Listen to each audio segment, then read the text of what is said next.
Енді ассалаумағалейкум, құрметті Ақсу ауылының тұрғындары. Бірінші сұрағым, осы Шал-Ақын ауданындағы Ақсу ауылы қай жылы құрылды және неше атадан құралды осы ауыл? Осы туралы айтып өтсеңіздер. Негізінен Ақсу ауылы құрама болып дейді, колхоз болып дейді, 1929 жылы құралған. Бұл арада 5 ауыл болған негізі. 5 ауыл 3 атадан құралған. 3 ата деген осы ауылда мекендеген. Бұл жерде 29 жылға дейін ауыл сондай болған жоқ. Барлығы осы ауылдан бір 3 шақырым, 5 шақырым, 7 шақырым, 10 шақырым жердегі жерлерден тұрған.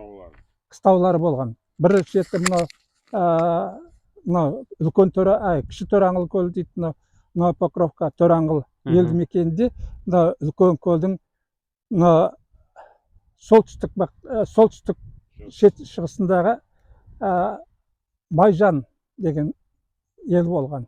Олардың екінші бір інілері мұнарада тұрған, мұнарада 2 шақырым жерде Дуду дейді, не болмаса Байжан көңі дейді, мұнарада Дуду деген болған.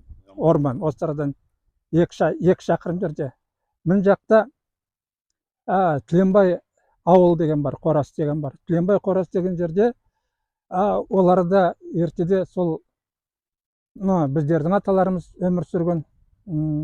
Одан бұлай қала берді.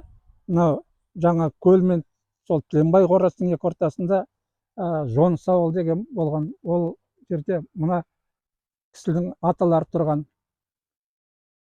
Бұл елдің осы араға орналасу тарихы 1861 жылғы Столыпин реформасына байланысты. 1861 жылы Столыпин реформасы басталғанда, Россияда орыстың мұжықтарын, переселенец, түрмеден қашқандарын, неше түрлі қағылған, соғылғанды жер аударған. Осы жаққа сендерге шырайлы жер береміз деп жер аударған. Сол кезде біздің аталарымыз осыдан 150-200 жылдай бұрын мынау қаладан, Қызылжар қаласынан бері қарай шыққанда Новоникольск деген елді мекен бар. Бұның бұрынғы аты Бүгілім, қазақша атауы Бүгілім.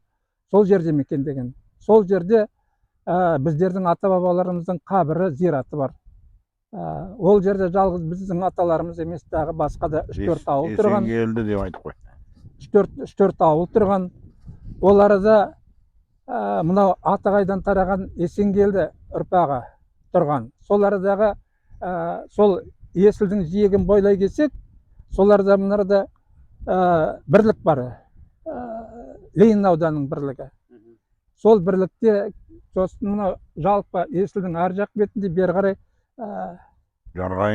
Жарғайың, Өрнек, ол да осы Көктерек.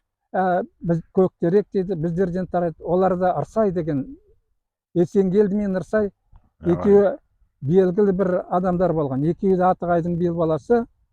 Одан мін жақта мұнарда Ақбалшық дейміз біз қазір. Бұрын одан кейінгі орыс атауымен Белолинка деген ел болған. Орыс елі қазір шойылып кетудің азақ алдында 3-4 үй қалып, оның ары жағында 25 шақырымдай жерде Қалмақ қырған деген жер болған. Ол арада біздің 4-ші аталарымыз болады, Қалқаш батыр деген болған. Қалқаш батыр сол кезде сол қалмақтармен соғысқан, Қалмақ қырған деген жер бар. Соларда үлкен бір соғыс болған ертеде. Содан осы жақ шетте біздің арғы бір аталарымыз мекендеген жер болған. Жалпы негізгі мекеніміз сол жаңағы айтқан Бүгілім деген жерде. Қазіргі аты Новоникольск. Боголюбова дейді, Бүгілім деген. Боголюбова дейді. Боголюбова, Новоникольск. Оның қазақша аты Бүгілім. Енді сол Столыпин реформасынан кейін бүкіл орыстың мұжықтарын осы жаққа көшіру саясаты Россияда басталып кеткен, патшалық Россияда саясат басталып кеткен кезде бүкіл орыстарды алып, солардағы мынау 1753 жылы Әбілқайыр ханның бодандыққа кіруімен байланысты сол біздің аталарымызды осы жаққа шұрайсыз жерге көшіру басталған. Сол есілдің бойындағы шырайлы жерден біздің аталарымызды осы жерге көшіріп, біздің аталарымыз осы жерге келіп мекендеген. Бұл ауылды жаңа манағында айтып кеткенде бес ауыл мекендеген осы жерге Ақсуға келіп қоныстанған. Сонда 5 ауыл былай Бес. Шоң ауыл дейді, негізі Тама, сосын Байжан, Байжан, Бабасан, сосын Бабасан бар ғой. Бабасан, сосын Сапақ дейді. Мына Сапақ ауылы Сапақтарға, Бабасан Сапақтарға кіреді. Оған дейін жаңа басында айтып кеткендей, барлығы сырт жерде, сырт осы ауылдың айналасында мекендеген. Сол 1929 жылы үкіметтің саясатына байланысты колхоздандыру басталған осы жерде. Колхоздандыру басталған кезде 1929 жылы құрылып ауыл, содан осы күнге дейін осы жерде тұрып келе жатырмыз. Мынау қазіргі біздің зиратымызда ертедегі сол аштықтан өлген, аштықтан қайтқан адамдардың бүкіл зират орындары бар. Бір орынға мынадай үйдің көлемінде жерлерде зират қазылған. Соларға кезінде 15, 20, 30 адамнан жерленген жағдайлары бар. Сол үлкен зират, содан бері осы мына Ақсу ауылының зираты, бір зираты бар. Одан кейінгі жағдай енді сол жылдан бері осы Ақсу ауылы осы жерде өмір сүріп келе жатырмыз. Негізі бұл туралы историяларды айтатын болсақ, кейін айтуға болады. Ал енді тағы бір айта кететін жағдай, осы елден ең бірінші халық ағарту председателдің министерство образования дейді орысша айтқанда. Сол халық ағарту министерствосының мәнағы председатель болып Есім Байғаскен деген атамыз болған. Есім Байғаскен деген атамыз нақты осы Төранғұл көлінің жанында туып өскен. Мына кісілер міне Байжан дейді, осылардың тән ағалары. Есім Байғаскен деген болады. Қазақстанда. Бірақ 37 жылы халық жауы деген ат жамылып, содан ол кісі атылып кеткен. Ол кісі 9 қатарты шетел тілін білген кезінде. Одан кейінгі тағы еліміздің азаматы, ол осы елден шыққан Тасенов Ғазиз деген атамыз. Ол кісі мынау академик физиология человека и животных дейді.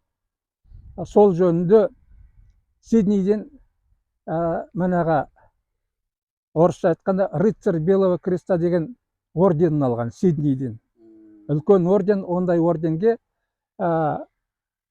кезінде Совет үкіметі кезінде 3 адам ие болған. Екеуі Россиядан, біреу Санкт-Петербургтан, біреу Москвадан, Қазақстаннан жалғыз сол ағамыз.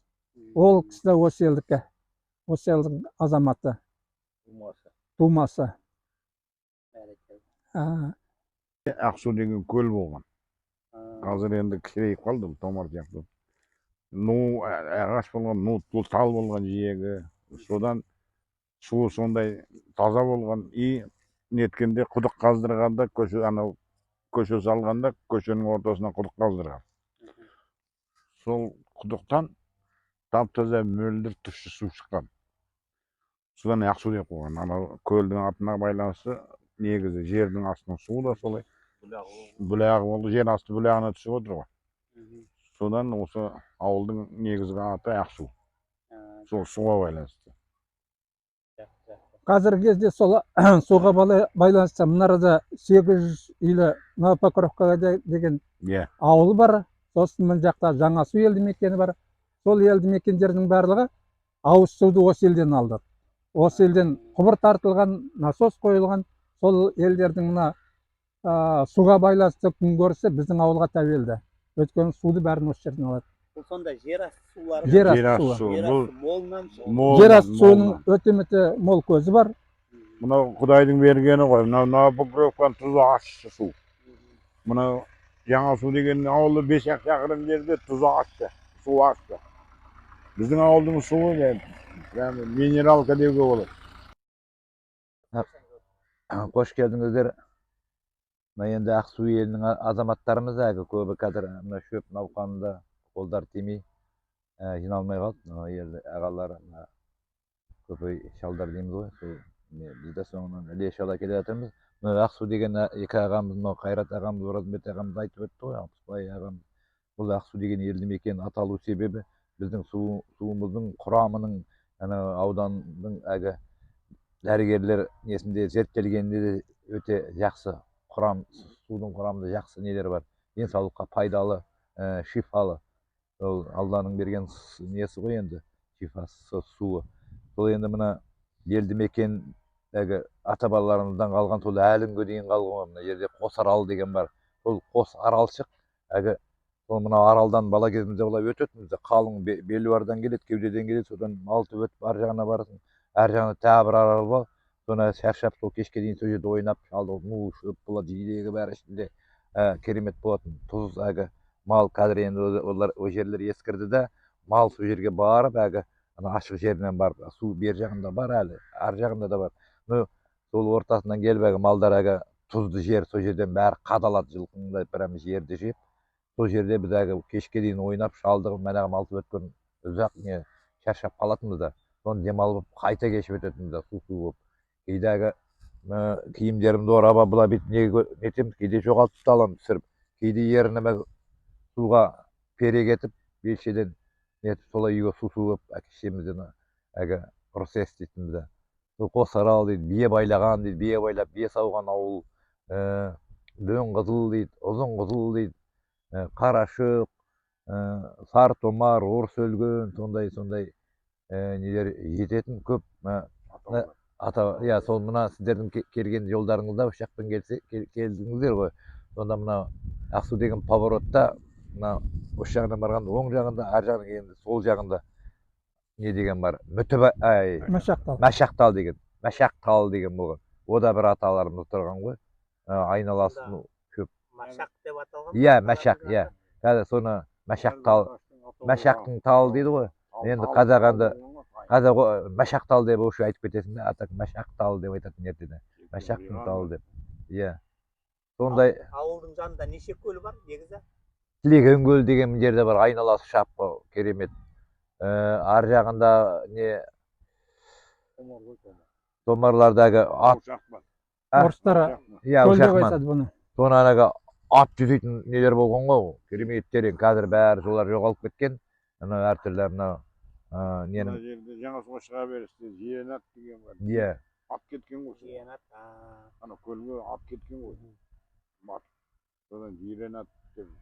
Сол сулар бәрі ненің өзгерісімен ауа райының құбылмалы өзгерістерінен жойылып кеткен ғой, сулар азайып кетіп қалған. Атак жай сол көлсінаттар бар. Қарамай қайнатқан деген бар мына жерде. Ол неге қарамай қайнатқан деп аталады? Қабықтан дөгі алады ғой. Иә.